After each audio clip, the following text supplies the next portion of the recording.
su-aashu waxay tahay marka ruux kastoo muslima inuu isweydiiyo u baahan noloshiisa goor iyo ayaanba habeen iyo maalinba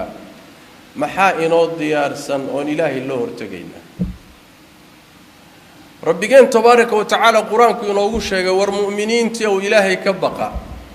naf walbana ha fiiriso waxa ay berri u hormarsatay ee ka horeeya maxaa ku yaala maxaad ilaahay kula kulmi maxaad qabriga ku sahayan maxaad qiyaamada la tagi maxaad naar kaga badbaadi maxaad janno ku geli maxaa ku diyaarsan galabta hadii nafta laga qaado ama caawaba laga qaado maxaa ka horeeya waa su'aasha weyn isweydiinta le nolosheenana saameynta ku leh ayna tahay xilli walba inaan jawaabteeda diyaarin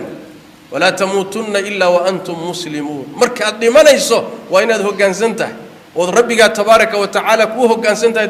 dariiqiisa waa hadaba waxa weey maxaa ku diyaarsan waa su'aal inoo wada taalo waa